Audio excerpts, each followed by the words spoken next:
Hello, my lovelies. Welcome back to Talking with Mrs. M. We've been doing our live sessions lately, and so it's kind of weird for me to go back to doing these regular videos. I'm getting used to, like, where am I supposed to look so I don't get the, like, ring light in my face. All that kind of stuff. So today, in our video today, what I really just kind of want to talk about is where we are in education today. I'm also going to crochet, by the way, because I'm learning how to do this. So every chance I get to kind of practice, I'm going to practice. My students were on a 20-time project, and I decided I was going to learn how to crochet. So I'm going to continue learning how to crochet. But what I want to talk about today is status of education right now. And I know you're going to hear this video and you immediately are going to want to turn the video off. Please don't. Please don't turn this video off. I've got something important to say, or at least I think it's important. I recently have been having a really hard time as a teacher through this pandemic. And I haven't been having a hard time because I don't like teaching. Good God, I love teaching. I'm having a hard time because of the expectations we have on students during this time. And I can't say much has changed, except for the fact that they have a whole lot more that they're dealing with. Our students have a whole lot more that they're dealing with. Our teachers have a whole lot more that they're dealing with. But we still have the same expectations. And I have an issue with that. Because think about it in a regular time, not a pandemic, where not everybody is going through some overwhelming circumstance. Because right now, y'all, we're all going through some overwhelming circumstances.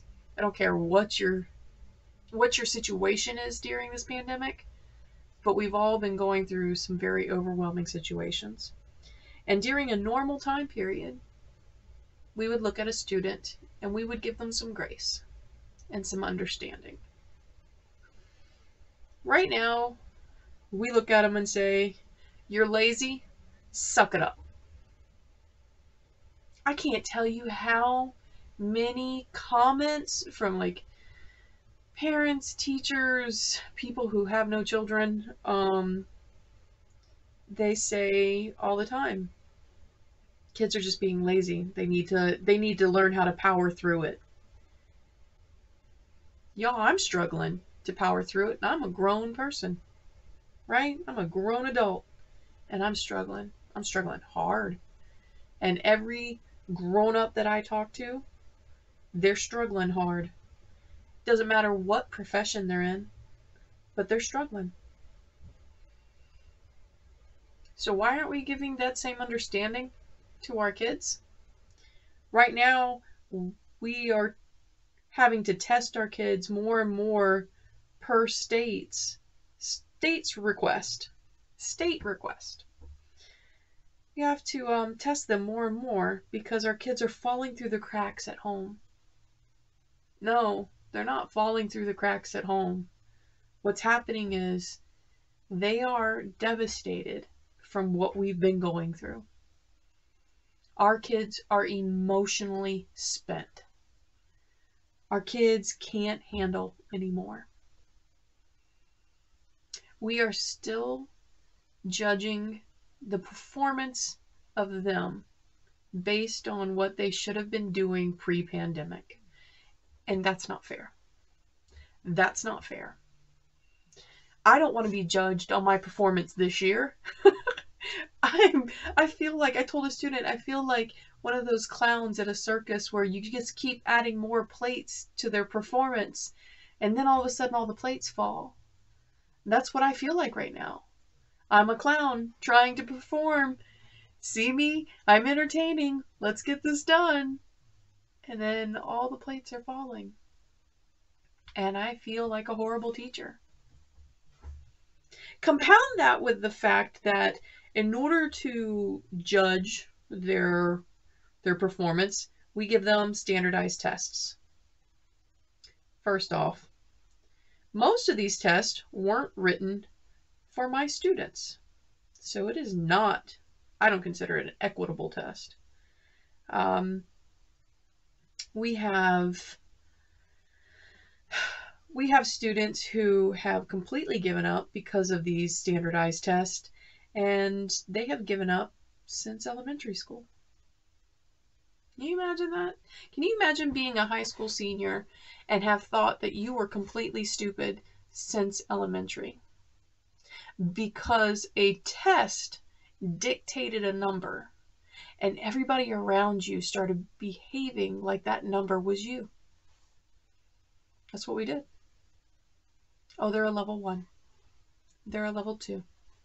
Put them in this class, they're a level 5. No, they're not levels. They're not numbers. These are my babies. These are my kiddos. These are the kids that I legitimately get so stinking excited when they come to me 5 years later and they come and tell me what's going on with their lives.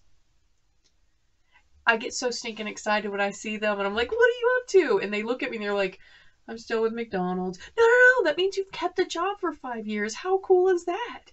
Many people have gone through multiple jobs within 5 years and you kept it. Good job, right? Our kids need a little success and they need you to give them that success. And I'm saying you as educators, I'm saying you as parents, I'm saying you as a community, and especially you lawmakers. Shame on you. You know these kids aren't numbers, but you need a number to validate the number you give us. Shame on you. My babies are 12th graders and believe they're stupid because of a test and because their test was attached to funding. No, my babies aren't numbers. My babies are human beings. And they've got dreams and they've got hopes. And some of them don't even know what their dreams are because all we've done was test them. And you know what's really messed up? Is that we'll test them, they'll fail that test, and then the following year we'll pull them out of the class that they need because they didn't get the information, obviously, the first time, right? That's what you say. They didn't get the information the first time. So we pull them out of that class and we put them in a testing room and we test them out of their class. They're missing education. I don't understand this. I don't understand where we as a society allow our children to be dictated as numbers. They're not. They're your kids. Sorry, I get really passionate about this in my, they are what's going to make the country run in the future. Do you want them to be able to think critically? Or do you want them to know how to bubble in an answer? What do you want? You can't have both right now. Because right now we're not doing both. We can say we're doing both. But I've got a whole group of seniors who don't know what they want to do. They have no clue what they like. They don't know what they're passionate about. We've never given them the opportunities in education to explore that. And isn't that what education is supposed to be? Exploring the opportunities of life so that way I can learn a skill to prosper in life. But we're not going to do that with these kids, right? We're just going to make them cogs in the machine. Is that what we're doing?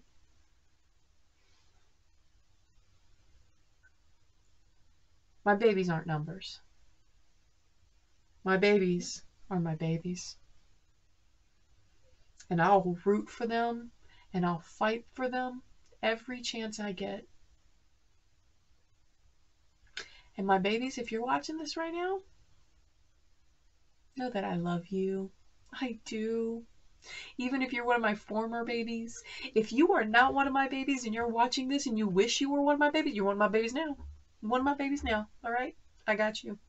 We can do this together. I will be your hype person forever. I will.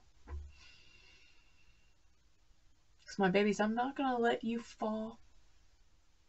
Not right now. Not ever. You're not a number. You're not a number.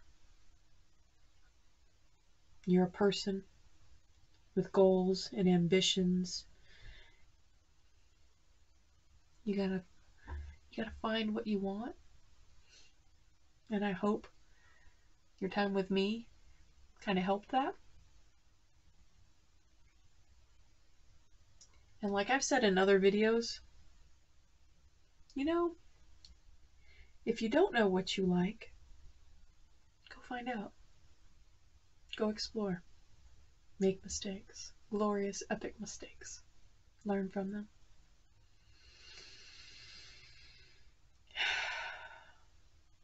I needed to get that off my chest. Still learning to crochet. Until next time, my loves, be happy, be safe, wear your masks, wash your hands, stay away from people, they're gross. And remember that I love you with all my heart. Bye.